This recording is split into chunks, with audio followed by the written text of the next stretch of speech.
Welcome to another Artis Opus video. Today I'm going to be showing you how to dry brush salamanders. Welcome to another Artis Opus video. So today we have this pretty badass looking salamander. This has been widely requested. Sorry it took so long, I had a spraying incident. That model turned out really well. No, I always say that, but the reason is because the bad one ended up getting stripped and got started again. So this is, as far as the armor goes, at least 100% dry brushing. That was heavily requested. So this is a predominantly Games Workshop focused paint one as well, because a couple of people requested that. We have dipped into another couple of ranges. Looks really solid. Just taking our core principles, using the dampening pad a lot, and kind of a holistic approach to getting that armor kind of beautiful, and then just keeping things simple on the surrounding areas and giving it a particularly funky base. The base, I'm sure will get a lot of interest. That will be coming up soon. I've tried something new with that. I think it's gone pretty well. But yeah, that's it. A couple of people I'm sure are going to point out that it's not entirely canon because I haven't given it matte black shoulder pads. I didn't want to, because I wanted people to be able to learn from the video, and those shoulder volumes are just so perfect for demonstrating how to do the D technique with stippling and the dry brushing that I didn't want to do it and then obscure it. So I wanted an opportunity for people to be able to learn from that. So that's why it's there. I'm well aware that their shoulder pads should be black, sorry. At least they're not turquoise. Right, so I hope you liked the video. If you do, please give it a like, please subscribe. If you came here because of XEREUS' recent very kind kind of influx of people to the channel, you are most welcome, and you've all been lovely. Thank you for your kind comments, and give us some suggestions below. Let us know what you'd like to see in the future. Imperial Knights, Lord of Change, Bloodthirster, and Keeper Secrets, big demon theme in there, seem to be getting requested a lot, especially since we've done Big Papa Nurgle, so people seem to be kind of liking the idea of some large models. But by all means, pop what you would like to see the most below. That would be fantastic, and anything that is overwhelmingly requested jumps up the list. Right, without further ado, let's crack on. Okay, so as normal with these, just to stress that I have not glued things on that do not need to be glued on. This is to allow me access later on in the paint job if I need to, but yeah. All head on a stick, as normal, everything separate, should make our lives easier. All right, so base coating, we have a mix of XEREUS purple and the ever-present HULDRA blue. Really nice mix, very cool base coat, firm favorite of mine. Just got a medium here, and I'm gonna show you how I go about base coating. You can do this with an airbrush, or you can do it with layering, or however you like, but this is the way that I tend to approach base coating these days.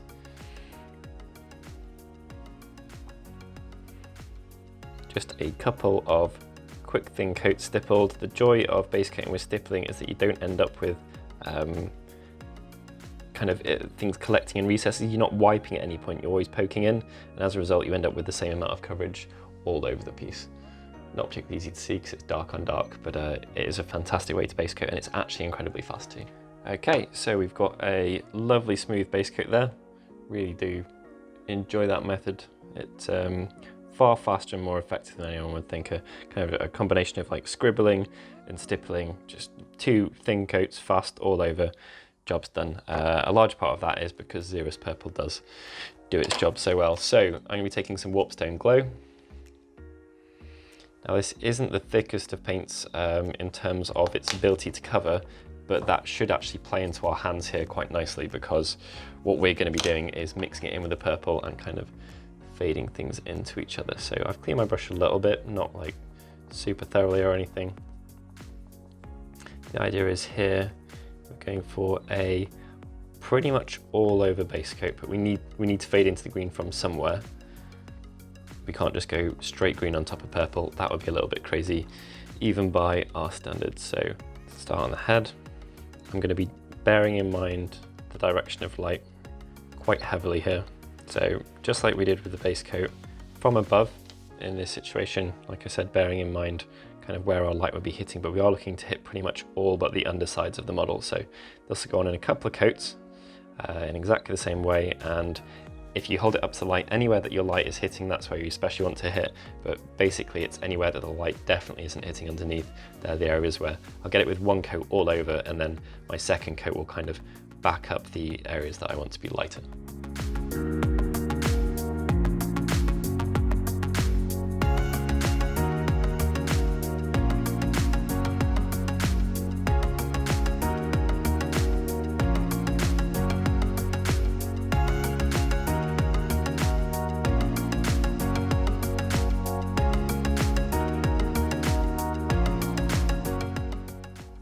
So we've jumped to a darker background because the camera is always struggling to see the colours as nicely. I think that's been helpful. So MOOT green, just to make sure that you can tell exactly what's going on.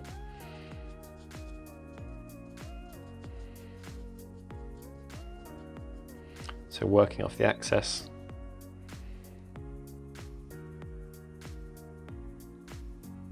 Building it up. We're going from the top here.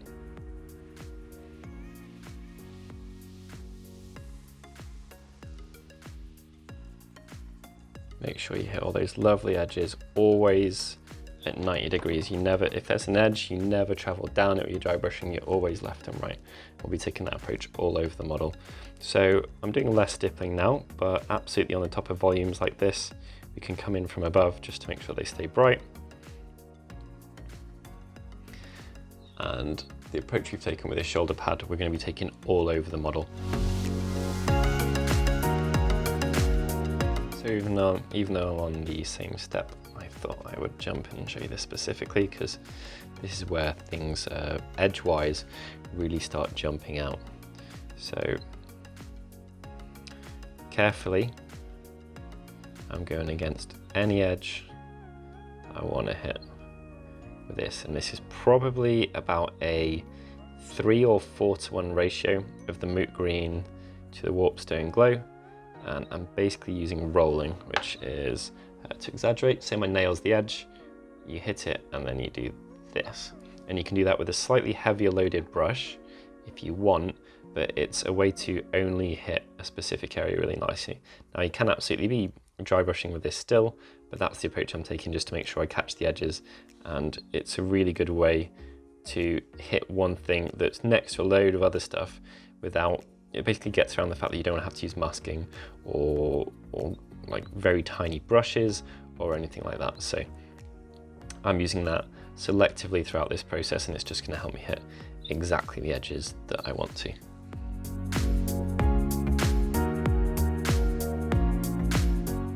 Okay, so we've got some Flash Gets Yellow on the palette. Now obviously this is way brighter than anything we've used so far, so when I say proceed with caution, I really do mean it.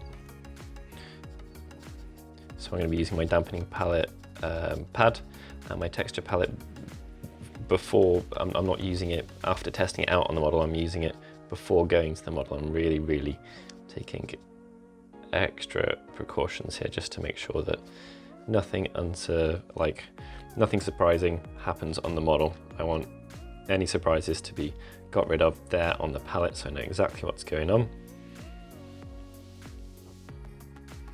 And also because we've used the dampening pad, what is going to be landing on the model is going to be a little bit softer. Obviously we can build our way up to nice kind of sharp edge highlights on top of this, but think of this like the fat GW highlight on the heavy metal style. This is absolutely necessary for us to build things up before we go in there, and without us taking this this precaution, we're really going to struggle. So I'll show you on this arm. It's been kind of our original test piece for all the rest of the model. I'm really bearing in mind the angles that it is at when it's at the model. So if you probably noticed in the time lapse, I keep putting them back on the model, and that's just for reference because I'm incapable of remembering which way up they are when I'm holding them when they're not on the guy, even though it's clear from my previous layers of painting. And that's just because I want to make sure when I put it back on, I've not just held this like this and assumed that light is coming from here, because that's where it would normally, because the guy could have his gun in the air or whatever. So every single piece that is removable, I'm still bearing in mind which bit should be the brightest. That's really important here.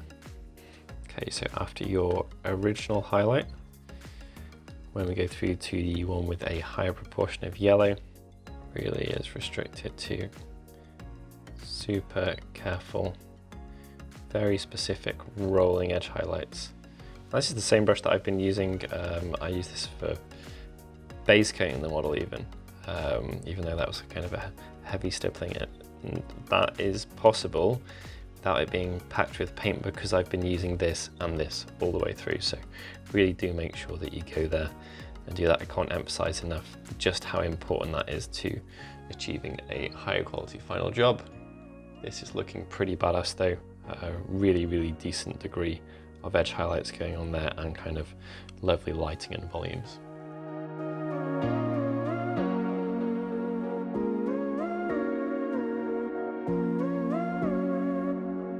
Alright, so there we are. Obviously he's currently headless, just have to imagine, but that is looking pretty baller.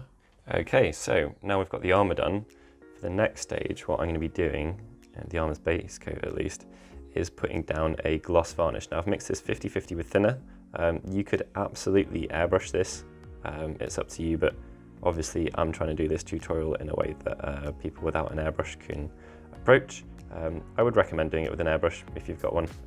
Like if you have that tool, then absolutely use it. All right, so now to my least favorite bit. I'm just going to be base coating all the details in their respective colors. I'll stick for kind of fairly classic salamander-y themes here, unless I think that for some reason, like for example using a white here instead of a gold would make the model pop more or something like that. I'm always happy to make a sacrifice for things looking pretty. So yeah, I'll go all over everything, get my base coats down, and then that will mean that when I do the recess wash, if I want to wash any of the sections like this, it's just more efficient to kind of get everything base coated in case I want to put that wash elsewhere.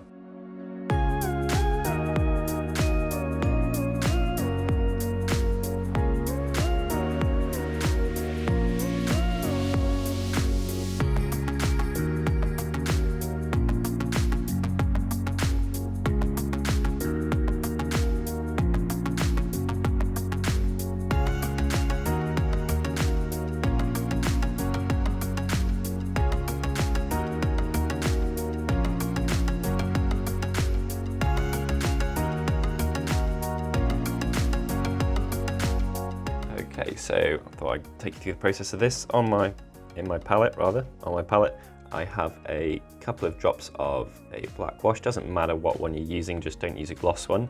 In that, I'm going to put a little bit of XEREUS purple, big scoop of water,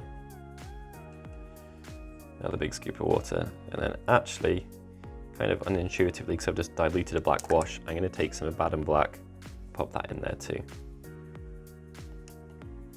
Now the reason is I want something really wet that's going to kind of run accurately into my recesses, but I do want something that has a hint of that kind of purple that we've had throughout the model in the kind of the recess sections anyway. And then because we've glossed this boy, it should be pretty easy just to go all over and border details. And if you make any mistakes, again, because it's gloss, it is pretty easy to remove them. So I'm just going to be using this to exaggerate any details we've got by running around them or running into them.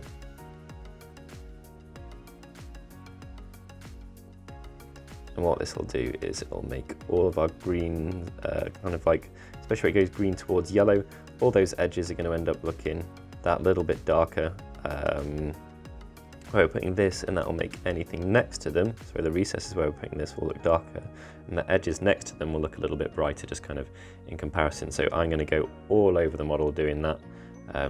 Like everywhere is going to be hit without exception, and the same wash should be nice and usable on the metallic and grey areas too. So it might take a couple of coats, but everywhere is going to be hit multiple times as far as these areas go.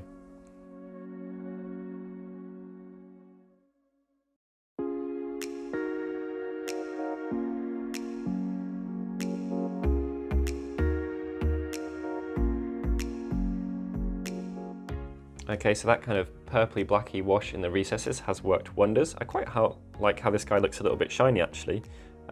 Maybe I prefer it satin, so perhaps I'd recommend that. The purple black wash has actually worked really well on the gold.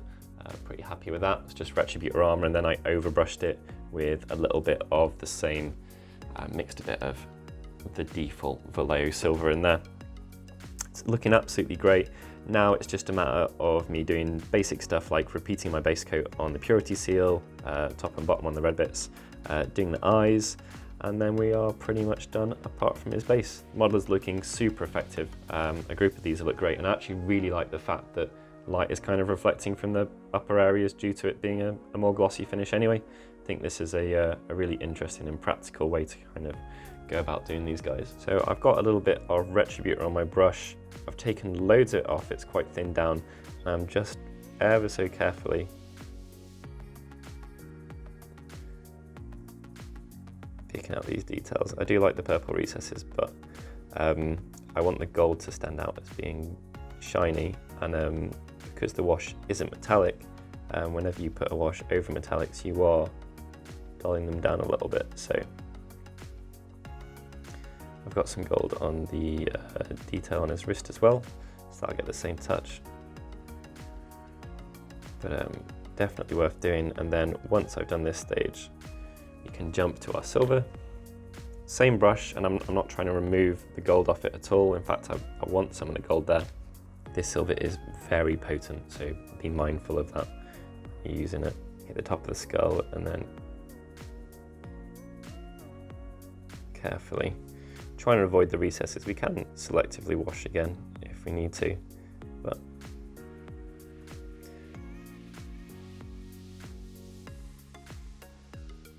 get all these areas just to really kind of make sure they stand out. You don't have many details in the middle of this guy's armor, and because this is like such a yellowy, warm gold that we've got, anything we can do to push that will make everything else kind of, it'll make the green look nicer just by sheer merit of being close to it. Just got a super thinned amount of the purple on my brush here.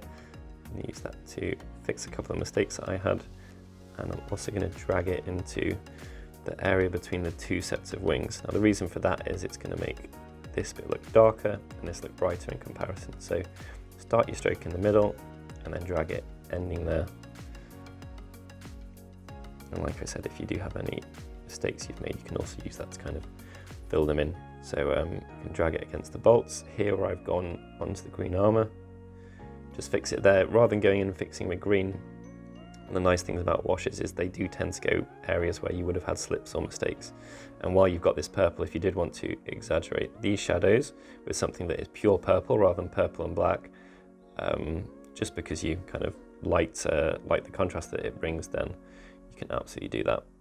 Entirely optional, but I think it would look pretty good all over the model. All right, time for the eyes. So we're bringing out a 000 here. And I've got some Wild Rider. The eyes have already been hit with the wash that we hit the mini all over. Like I've not been kind of specific in terms of where I hit it. I've just made sure that it went into the recesses. So I'm going to mix Wild Rider with our MEPHISTON.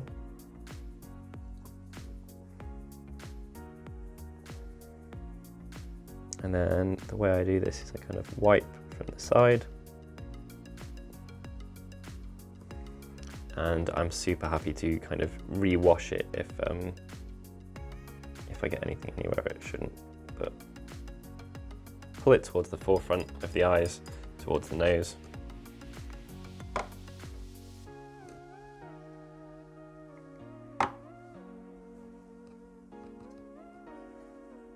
Make sure you don't have too much on your brush.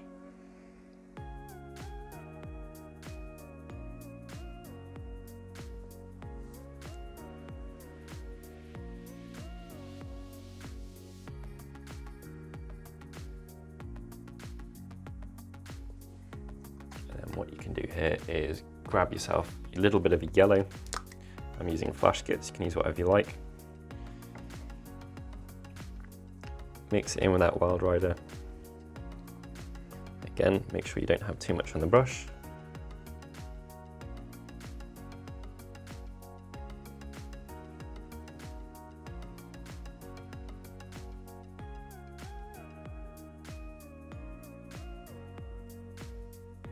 And really concentrate it towards the front. Now, if you're being fancy, what you're meant to do here is a white dot at the back to kind of suggest that there's a glint going on. So let's see if I can do that without ruining my entire model. So you're going to make sure that my brush doesn't have any of the red in it. And you want to make sure that your brush has paint flowing off it easily at this point. So right in the back corner,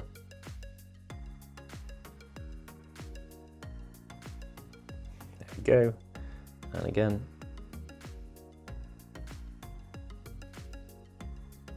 And then I prefer to leave it just as is there.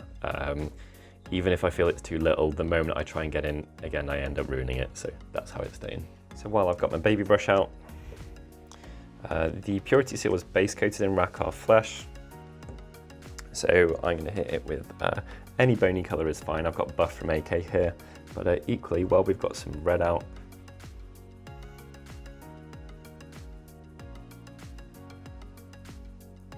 brighten up the exterior of the actual seal itself. Again, it's nice to have a few points of kind of contrast around the model, just to keep things balanced. I'll pop a little bit on the back. Just quickly here, I'm not doing anything particularly subtle, just some fairly rough and ready edge highlights. Like I say, nothing super specialist in any way.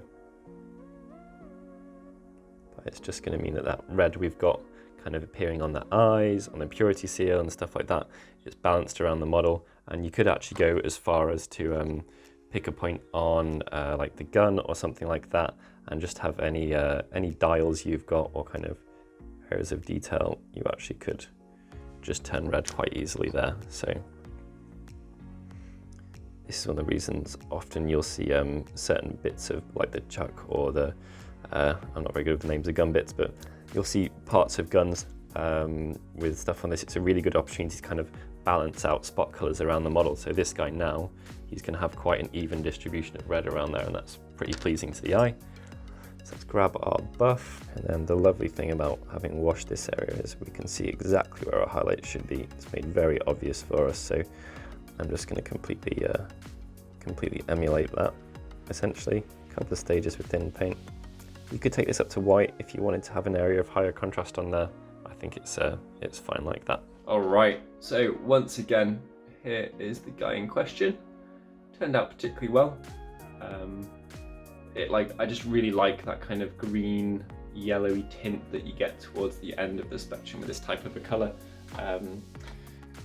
Choosing the right base on models like this really sets it off, and I guess kind of keeping on canon for once. I have really stuck with that. Some flames will look awesome next to this. It's just a classic, like getting that that kind of deep green, especially with the purple in the recesses, which is kind of our twist. Very predictable for me and for Series D videos, but it works. If it's not broke, why fix it? That kind of purple through to green, and then getting a kind of a yellowy tint or an orangey tint from elsewhere would look badass. So that's kind of why we've got those little red points dotted around the model. I really think it does add a lot, and then kind of echoing that in the base as well, it is super solid. So really enjoyable, fairly fast, not like crazy efficient because the amount of stages, but especially doing it in a batch, as I normally say, things really step up, and that's because a lot of our painting we're using several steps, but the steps are quite fast. So the setup cost basically is kind of getting the right amount of paint on the brush, getting your paints out, that type of thing. And if you're doing 5 guides at once, then you're probably about twice as fast as if you're just doing one. So please give the video a like, please comment, please subscribe, hit that bell notification if you haven't, and give us a load of suggestions of future videos, comments, criticisms, anything like that. Thank you very much for joining, and we will catch you soon.